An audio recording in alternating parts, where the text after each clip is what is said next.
Hello everyone. यहाँ पर एक बहुत ही इंपॉर्टेंट अल्कोहल का हम स्टडी स्टार्ट करने वाला है जिसका नाम है ethylene glycol. IUPAC name is ethane 1,2-डायोल। स्ट्रक्चर आप देख सकते हो। बहुत ही बड़ा यूज़ बता दूँ पहले, ये कार के अंदर रेडिएटर के अंदर एंटी फ्रीज़ यूज़ होता है ताकि अंदर का जो लिक्विड होता है वो फ्रीज़ ना हो जाए, ताकि लो रीजन्स के अंदर भी वो एज ए कूलेंट काम लग पाए। ठीक है, चलो मैं आपको पहले बता दूं कि जितने एक मॉलिक्यूल के अंदर नंबर ऑफ़ OH बढ़ेंगे ना, जैसे कि अगर मैं ग्लिसरॉल की बात करूं जिसमें per molecule there are 3 OH, फिर ये जो है ये इथिलीन ग्लाइकोल है जिसमें per molecule we have 2 OH and this is ethanol, per molecule we have 1 OH। तो नंबर ऑफ़ OH बढ़ने से पानी में जो है वो सॉल्युबिलिटी बढ़ जाएगी। ठीक है, दूसरी बात बता दूं, विस्कोसिटी भी यहाँ पर बढ़ जाएगी। ठीक है, ये दो चीज़ों में यहाँ पर इंक्रीमेंट होता है जैसे ही नंबर ऑफ़ OH पर मॉलिक्यूल बढ़ेंगे। और इवन एक और चीज़ मैं बोल सकता हूँ आपको, विस्कोसिटी बढ़ी मतलब इसका बॉइलिंग पॉइंट जो होगा वो भी थोड़ा बढ़ जाएगा। सो ये चीज़ें यहाँ पर ज़्यादा होती है। ये तीनों के लिए बेसिकली रिस्पॉन्सिबल है नंबर ऑफ़ OH बॉन्ड्स पर मॉलिक्यूल। ठीक है, let us start main study. सबसे पहले हम स्टार्ट कर रहे हैं इसकी प्रिपरेशंस। ज़्यादा प्रिपरेशंस नहीं है। ठीक है, चलो सबसे पहला जो प्रिपरेशन है ये है फ्रॉम इथिलीन। हाइड्रोकार्बन में वैसे ही आता है, इथीन के अंदर इसका हमें करना है एक्वियस ऑक्सीडेशन, मतलब पानी ऐड करेंगे विद ऑक्सीडेशन, जिसके लिए मैं अगर यूज़ करूँ alkaline potassium permanganate 1% alkaline KMnO4, जिसको बेयर्स रिएजेंट भी बोला जाता है, बेयर्स रिएजेंट। ठीक है, ये दो OH को इंसर्ट करेगा, CH2OH एंड CH2OH। ये तो ठीक है। सबसे इम्पॉर्टेंट जो चीज़ है ना, हाईलाइटेड पार्ट, ये जो है ना वो कैसा एडिशन करता है, सीन एडिशन करता है। सीन मीन्स कि if I have an alkene like this and if I use Bayer's reagent there, that is 1% alkaline potassium permanganate, then both the OH will get attached to the same side. Scene addition, stereochemistry ही बहुत important है इसकी। ठीक है, सो वो पहले याद रखना है। एक और सीन एडिशन के लिए बहुत जाना जाता है, अल्किन में से ही हम प्रोसीड करते हैं, तो इसको ऐसे ही बता देते हैं। ठीक है, वो रिएजेंट है osmium tetroxide and followed by hydrolysis by basic medium sodium sulphide, जो भी करेगा सीन एडिशन। ठीक है, सीन एडिशन। तीसरा है एक, ये है हाइड्रोजन पेरोक्साइड। ये भी दो OH को इंसर्ट करेगा, इसको हाइड्रोक्साइलेशन भी बोला जाता है। हाइड्रोक्सिलेशन या hydroxylation, that is to insert hydroxy group. H2O2 करेगा एंटी एडिशन। ये तीन कभी भी मत भूलना, osmium tetroxide and Baeyer's reagent syn addition and hydrogen peroxide anti addition. ठीक है, ये पूरी प्रोसेस को आप एक और तरीके से भी आगे बढ़ा सकते हो, जैसे कि मेरे पास इथिन है, इसको मैं ऑक्सीडाइज करता हूँ by Ag2O, temperature 575 kelvin, then I will get first epoxide and then I will break it down, that is hydrolysis at 473 kelvin. तो हाइड्रोलाइज होके बन जाएगा इथिलीन ग्लाइकोल। ठीक है,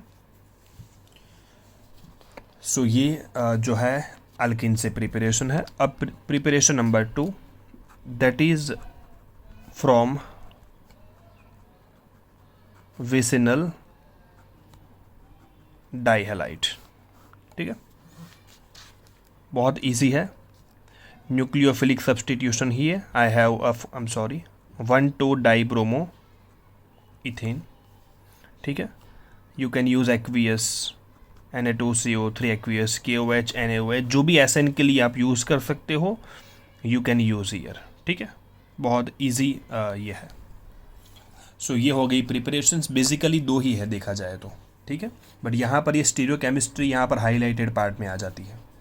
चलो, फिजिकल प्रॉपर्टी मैंने आपको बोल दी है। इथेनॉल से इसका सल्यूबिलिटी भी ज़्यादा, बॉइलिंग पॉइंट भी ज़्यादा और विस्कोसिटी भी ज़्यादा। ठीक है, केमिकल प्रॉपर्टी अगेन इम्पॉर्टेंट। सो केमिकल प्रॉपर्टी स्टार्ट करते हैं। यहाँ पर हम प्रॉपर्टीज़ में लिख देता हूँ। ठीक है, चलो, कुछ रिएक्शंस ऐसी है जहाँ पर बेसिकली आपको अल्कोहल की याद आ जाएगी। ठीक है, उसमें हम ज़्यादा टाइम वेस्ट नहीं करेंगे।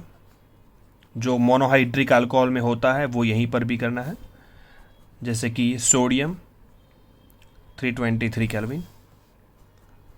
सो ड्यू टू H हो जाएगा रिएक्शन। ठीक है,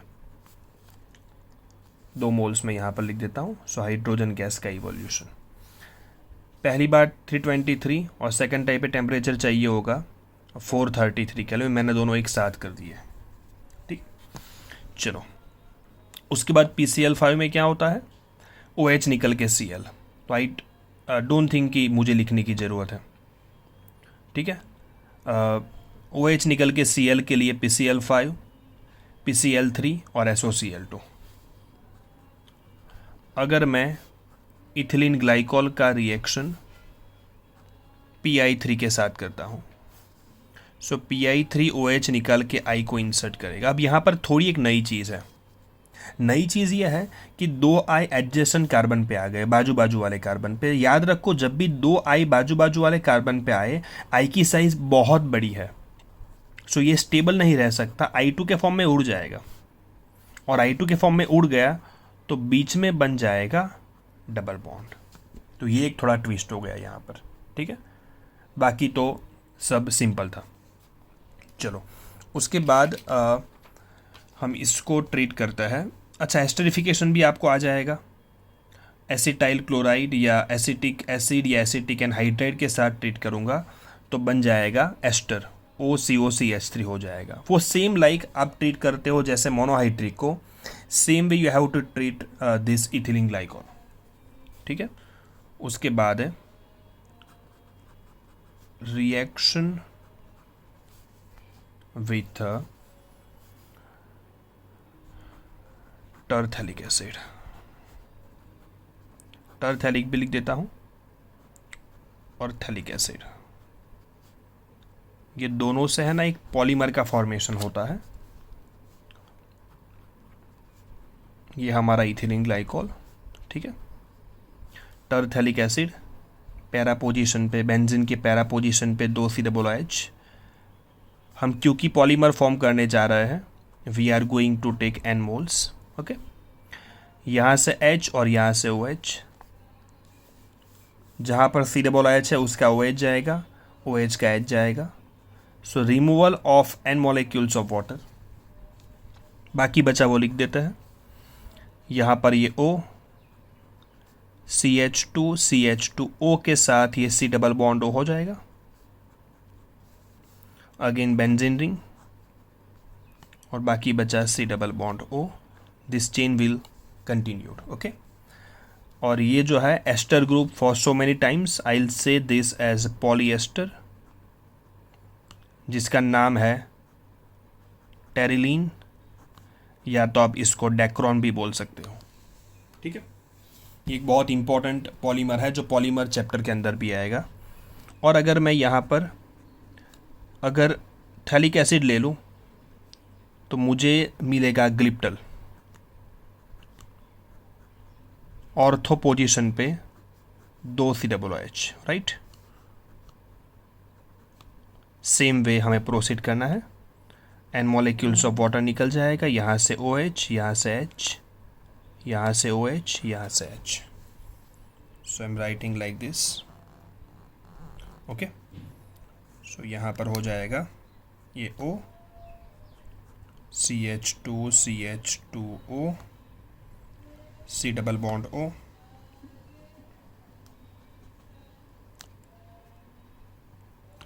right. This is again a polyester named glyptal. ठीक है, so this is a important part of reaction. आगे बढ़ते हैं। Now reaction number 4। चलो, एसिटाइलेशन जैसे बोला था मैंने, हम करेंगे नहीं। अब है reaction with carbonyls, that is aldehyde and ketones. ठीक है, सो अगर मैं यहाँ पर इथिलीन ग्लाइकॉल का ट्रीटमेंट अगर मैं करता हूँ,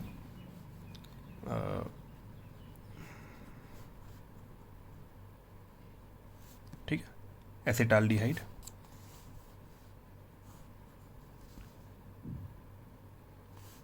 तो यहाँ पर बन जाएगा ये H और ये O निकल जाएगा, रिमूवल ऑफ वाटर। ओके, और कंडेंसेशन होके जो बनेगा ये है CH2O C, यहाँ पर H और यहाँ पर CH3। I hope this is visible now for you. ठीक है, H and CH3, right. This is cyclic acetal. Nomenclature हम देखेंगे कार्बोनिल चैप्टर के अंदर, cyclic acetal. If I take ketone instead of aldehyde, I will get cyclic ketal.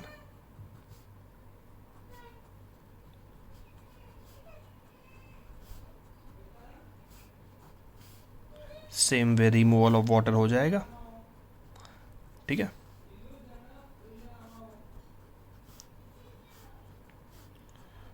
ठीक है, same way proceed करना है।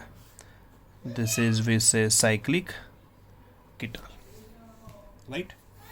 चलो, now the next reaction is the most important reaction of ethylene glycol. Most important मैं बोल रहा हूँ, ठीक है।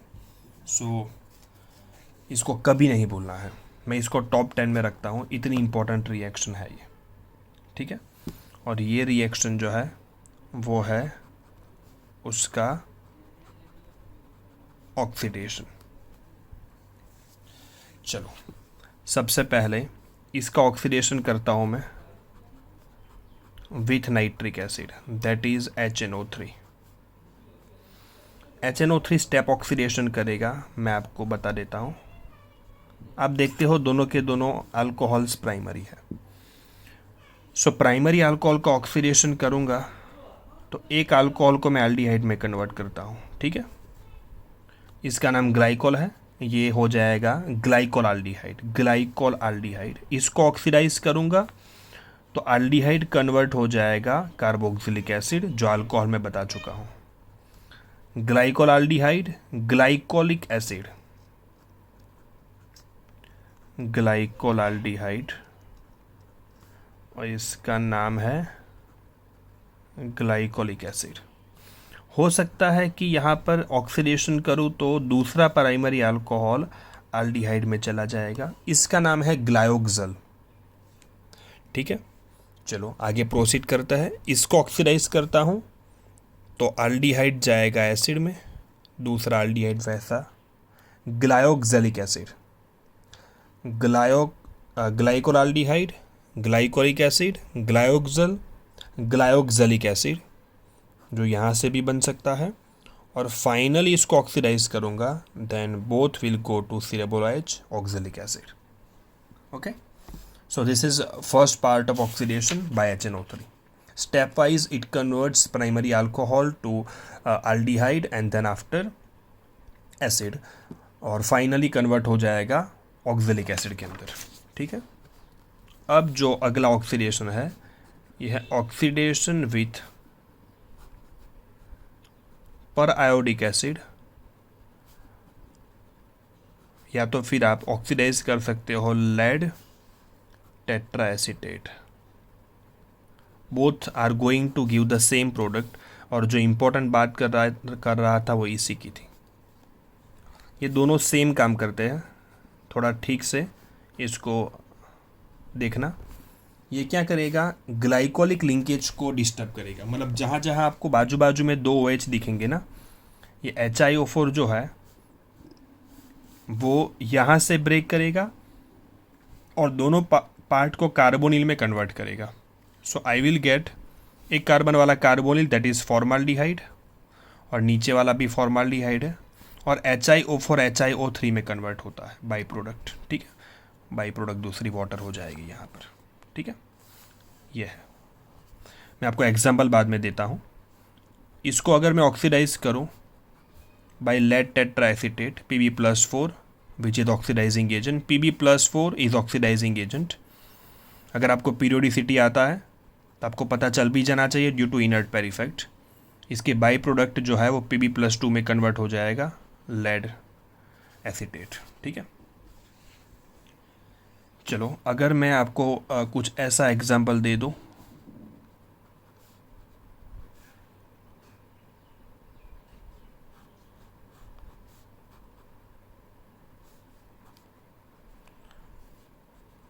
ऐसा कुछ हमारे पास है। ठीक है,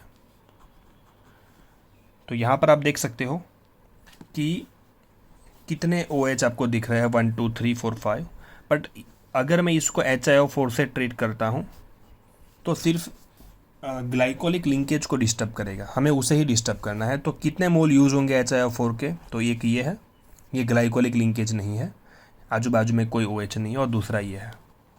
so 2 moles will be used and both gets converted into carbonyl.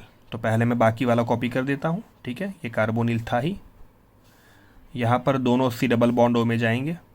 ठीक है, ये भी टूट जाएगा और डबल बॉन्ड O में जाएगा, यहाँ पर H आ जाएगा। ठीक है, चलो आगे बढ़ते हैं। ये डबल बॉन्ड O हो जाएगा, ओके, यहाँ पर H, और ये टूट के ये बन जाएगा एसिटाल्डिहाइड CH3CHO।